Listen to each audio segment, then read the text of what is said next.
ഞാൻ പുള്ളില്ലാത്ത അക്ഷരമാണ് ചോദിക്കുന്നത്. ഞാൻ തുടങ്ങി അലിഫ് ബാ ത സ ജീമ് ഹ ഹ ദാല് ദാല് റാ സ സീന് ഷീന് സ്വാദ് ലാദ് തോ ലാ ഐന് ഐന് ഫാ ഖാഫ് കാഫ് ലാമ് മീമ് നൂന് വാവ് യാ. അതിന് പുള്ളില്ലാത്ത അക്ഷരങ്ങൾ ഏതൊക്കെ ഒന്ന് പറഞ്ഞു.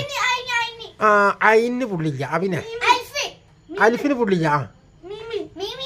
മീമിന് പുള്ളില്ല. അഭിന പിന്നെ ഏതാണ്?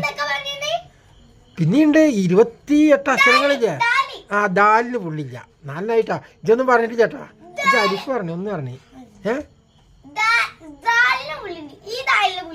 ദാലിന് പുള്ളില്ല. കട്ടിയുള്ള ദാലിന് പുള്ളില്ല. കട്ടില്ലാത്ത ദാലിനാ പുള്ളി. ദാലിന്ന് ഇനി പുള്ളിയുള്ള അക്ഷരം 4 അക്ഷരം പുള്ളില്ലാത്തതായിട്ടുള്ളൂ. ഇനി കൊണ്ട് പുള്ളില്ല. ഏയ് റായിന് പുള്ളില്ല. ഓക്കെ റായിന് പുള്ളില്ല കേട്ടാ. ഉണ്ടാ പുള്ളിണ്ടാ? പുള്ളില്ല. പിന്നെ എന്തിനാ പുള്ളില്ലാത്ത പറയ ആലോചിച്ചോളൂ.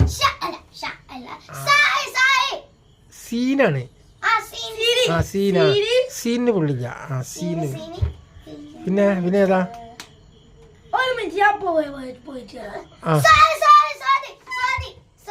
സ്വാദ്. സ്വാദിന് പുള്ളില്ല.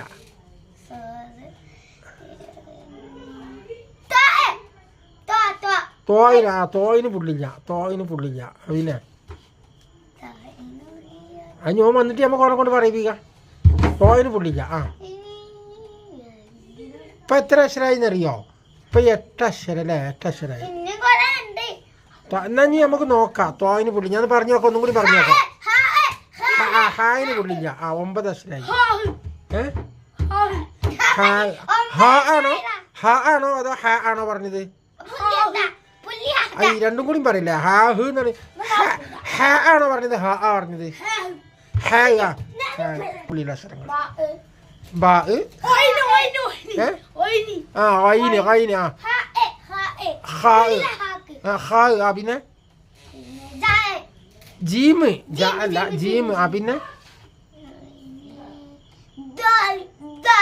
ദോലും അല്ല. ദാല് കട്ടില്ലാത്ത ദാല്.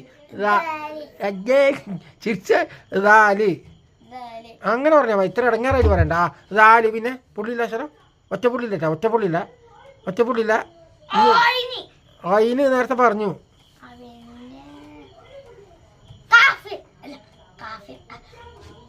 കാഫൊന്നുമല്ല. പിന്നെ ഒറ്റപ്പുള്ളിയിലെ അക്ഷരങ്ങൾ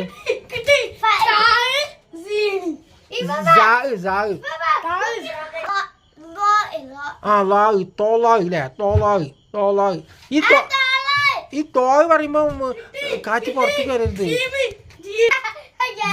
ജീവൻ പറഞ്ഞില്ലേ? ജീവൻ പറഞ്ഞു. ഈ തോ ഇങ്ങനെ പറയുന്നത് തോ ഇങ്ങനെ എങ്ങനെ